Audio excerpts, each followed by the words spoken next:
ko Perezida Paul Kagame akaba n'umugabo w'ikirenga ingabo z'u Rwanda yazamuye mu ntera abasirikare bafite amapeti atandukanye abagenda bahabwa yisumbuyeho n'impinduka zatangajwe n'ubuyobozi bw'ingabo z'u Rwanda mu gitondo cyo kuri wa gatanu kabisa. Batuga ko Innocent Munyengango na François Regis Gatarayiha bari bafite ipeti rya koloneli ubu babaye ba general de brigade. Hazamuwe kandi abasirikare 43 bari bafite ipeti rya lieutenant colonel bahabwa irya colonel ndetse n'abandi 253 bari bafite ipeti rya majoro bagizwe ba lieutenant colonel. Abakuye ku ipeti rya kapiteni bahawe irya majoro ni 79 mu gihe abavuye ku ipeti rya lieutenant abajya ku ipeti rya kapiteni ari 299.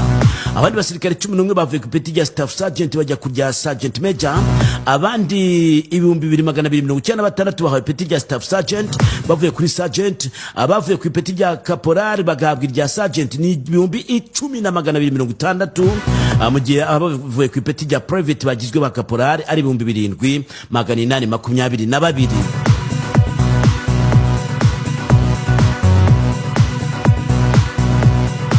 Ni inkuru abana ku cyamakuru igihe.com ukareba no mu mafoto kabisa y'abasirikari cyane cyane aba bakuru.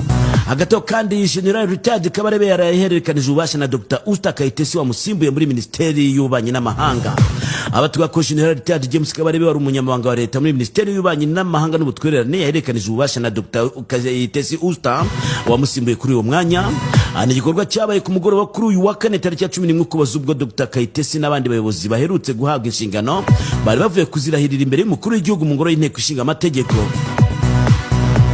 General Retired James Kabarebe wasimbuwe ku mwanya w'umunyamabanga wa leta muri Minafet akaba yarahinduriwe inshingano agirwa umujyanama mukuru mu by'umutekano muri Presidency ya Repubulika. Ani mu gihe kandi Dr. Kayitesi yagiye muri izo nshingano avuye ku kuba umusenateri, umwanya yasimbuweho na Dr. Murigande Charles.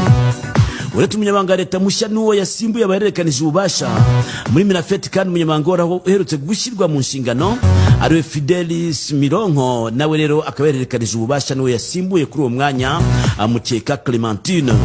Ni ibikorwa byayobowe na Minisitiri w'Ububanyi n'Amahanga n'Ubutwererane Ambassadeur Olivier Jean Patrick Nduhungirehe ubwo yakiraga indahiro z'abayobozi bashya barimo Dr. Kayitesi ku gicamunsi cyo ku munsi w'ejo. Perezida Paul Kagame yabasabye gushyira imbaraga mu kuzuza inshingano barahiriye bakareka guteta kuko ibibazo by'umwihariko igihugu gifite bisaba ko abantu bakora mu buryo budasanzwe.